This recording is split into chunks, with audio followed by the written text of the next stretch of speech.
Kembali bersama dengan kami dalam Coffee Talk, masih bersama dengan Bapak PLT Kakanwil Kemenkumham Provinsi Lampung, Iwan Santoso. Kita lanjutkan berbincang Pak mengenai herd immunity ini. Pak, apa saja strategi Kanwil Kemenkumham Provinsi Lampung untuk meningkatkan herd immunity di seluruh lapas dan rutan? Terima kasih Bu. Jadi Kanwil Kemenkumham Lampung beserta jajaran di UPT yang ada di Lampung ini bersinergi dengan tim Satgas COVID-19 di masing-masing kabupaten kota dan provinsi.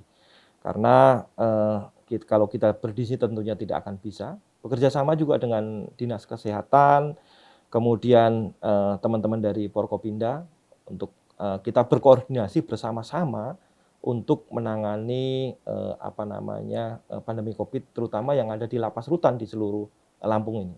Di Lampung ini ada 16 lapas rutan yang ada di Provinsi Lampung. Kemudian kita juga perlu melakukan 3T Bu ya, dari mulai tracing, testing, dan treatment terhadap warga binaan dan pegawai, tidak hanya warga binaan, pegawai juga yang ada di yang bekerja di lembaga pendidikan. Karena justru pegawai ini yang kadang-kadang kita takutkan membawa itu semua tempat kunjungan sudah kita tiadakan, kita ganti dengan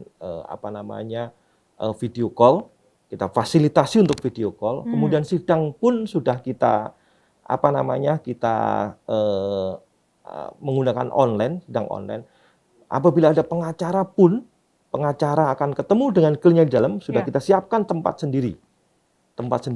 Ini juga sudah kita fasilitasi. Begitu juga dengan pembinaan narapidana, Bu. Yang dari Polres, dari Polsek, ini tidak setiap saat bisa kita ambil 15 hari per 15 hari. Jadi kalau misalkan 1 bulan itu paling 2 kali bisa masuk kita. Karena kita juga menjaga, kita harus berhitung bahwa mereka kalau melakukan isolasi 14 hari. Sehingga ketika ada warga binaan yang baru masuk, kita isolasi dulu selama 14 hari.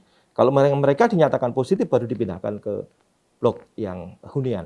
Sehingga kenapa kita menghitung 15 hari itu? Tujuan seperti itu. Ya, terima kasih. Baik. Jadi sudah banyak langkah-langkah antisipasi ya Pak ya? Betul, untuk menekan kasus COVID-19 di lapas dan rutan. Ya. Lalu Pak, bagaimana dengan ketatan protokol kesehatan dalam lapas? Apa saja sih aturan baru selama pandemi yang diterapkan bagi warga binaan? Ya, selama pandemi COVID-19 ini ada beberapa langkah yang dilakukan. Yang pertama adalah kita tetap harus menjalankan SOP, Bu. SOP yang berkaitan dengan penanganan wabah COVID-19. Itu yang pertama. Tadi depan juga sudah kita lakukan, saya sampaikan beberapa langkah yang sudah kita lakukan. Termasuk juga pembersihan, Bu. Ya. Ini penting sekali karena kita semprot dengan disinfektan di tempat-tempat yang memang sering digunakan oleh teman-teman warga binaan atau saudara kita warga binaan dan pegawai di lingkungan lembaga masyarakatan. Kemudian juga menggantikan sementara kunjungan, tadi sudah sampaikan dengan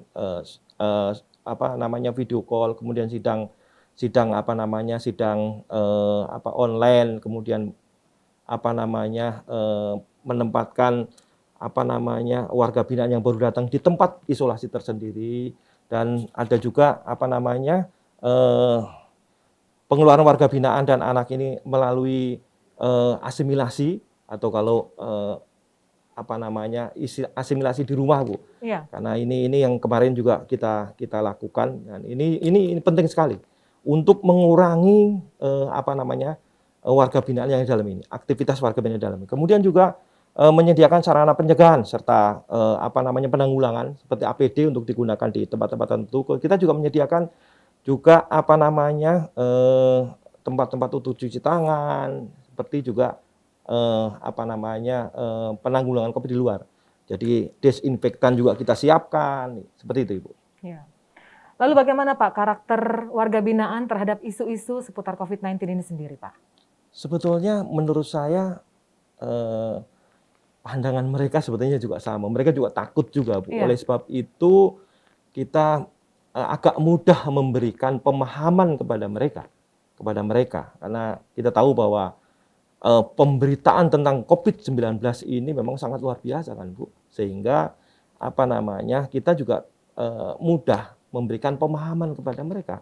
untuk menjalankan 3T. Kalau sekarang, 3M, sekarang ya 5M. 5M, Iya, Pak. 3M.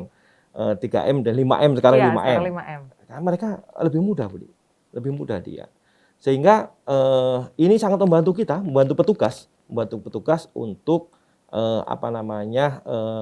membantu penyelesaian pandemi COVID-19 di lingkungan lapas dan rutan. Jadi protokol kesehatannya relatif lebih mudah, Pak, Lebih ya? mudah, menurut saya lebih mudah, Pelaksanaannya. Bu. Lebih mudah. Ya. Lebih mudah, Bu. Lalu bagaimana, Pak, proses sosialisasi dan edukasi kepada warga binaan? Apakah mereka ada yang membutuhkan penanganan khusus? Lalu bagaimana mereka mengupdate mendapatkan informasi terkait COVID-19 yang terkini, Pak? Ya. Di lembaga pemasyarakatan juga kita berikan sarana, Bu, seperti mereka juga bisa di waktu-waktu tertentu bisa juga nonton TV, kemudian juga ada media-media juga mereka bisa mendengarkan radio, sehingga informasi tentang COVID-19 ini juga bisa masuk ke mereka. Ini juga menurut saya penting juga supaya edukasi ini tidak hanya dari petugas pemasyarakatan, tetapi juga dari media. Dari media ini sangat penting sekali. Dan sebetulnya yang selama ini dilakukan oleh teman-teman petugas pemasyarakatan juga sangat luar biasa itu untuk mengedukasi teman-teman. Tentunya juga dengan bantuan dari Dinas Kesehatan, kemudian dari puskesmas-puskesmas yang ada di lingkungan itu. Ya. Seperti kemarin di Kali Anda itu, puskesmas yang juga menjadi garda terdepan di dalam mengedukasi warga binaan tentang COVID-19 ini. Ya. Jadi memang mereka juga harus update ya, Pak, terhadap informasi COVID-19. Jadi saat mereka nanti sudah kembali ke masyarakat, mereka sudah tahu nih cara membentengi diri ya, Pak, ya. Betul, Ibu. Seperti memakai double masker, seperti itu, Pak, ya, dan tetap jaga jarak. Iya, Ibu. Lalu, Pak, bagaimana proses pencegahan penularan, Pak, di dalam lapas? Seperti apa screening pengunjung maupun pegawai yang rutin keluar masuk? Kalau pengunjung tadi Bapak katakan memang sekarang sedang dibatasi ya, Pak. Iya, Bu. Bagaimana dengan pegawai secara khusus yang memang rutin keluar masuk lapas, Pak? Untuk treatment khusus terhadap pegawai memang kita juga mengurangi mobilitas pegawai. Jadi gitu, pegawai Pak, ini juga ada yang kita work from home kan. Jadi supaya interaksi antara petugas pemasyarakatan dengan narapidana agak berkurang. Tetapi kita tidak bisa mengurangi petugas-petugas yang ada di penjagaan. Ya. Ini tidak bisa kita kurangi. Jadi tetap mereka kalau di penjagaan kan otomatis mereka berjauhan, Bu, dengan narapidana karena ada yang di pos menara, ada yang di pintu gerbang. Ini yang pertama kita lakukan untuk petugas. Kemudian mereka juga kita lakukan screening untuk teman-teman di pegawai, Bu. Kita lakukan juga swab 2 minggu sekali kita lakukan swab terhadap pegawai ini sehingga mereka juga yakin bahwa dirinya tidak terpapar COVID-19. Ya. Itu juga. Kemudian kita juga mengedukasi pegawai juga, Bu. Tidak hanya warga binaan yang kita edukasi, pegawai juga kita untuk menerapkan 5M. Itu yang juga penting terhadap pegawai karena juga tidak semua pegawai pemahamannya terhadap COVID-19 ini sama. Iya. Ini yang mesti juga pimpinan di sana, Kalapas dan pejabat-pejabat di lapas rutan itu harus cerewet untuk memberikan pemahaman kepada warga binaan dan pegawai untuk pencegahan COVID-19 di lapas dan rutan ini. Baik. Terima kasih, Pak, kita sudah sampai pada penghujung acara. Semoga herd immunity yang telah dicapai oleh lapas Kalianda bisa menginspirasi lapas rutan lainnya dan dinas dan lembaga lainnya secara umum di Lampung dan di Indonesia. Terima kasih atas kehadirannya, Pak. Terima kasih, dalam Bu. COVID Talk. Semoga Bapak tetap sehat dan tetap semangat ya, Pak. Amin, Bu. Terima kasih, Bu. Berkaca pada lapas Kalianda, herd immunity bisa diraih dalam waktu relatif cepat melalui sinergi dan koordinasi.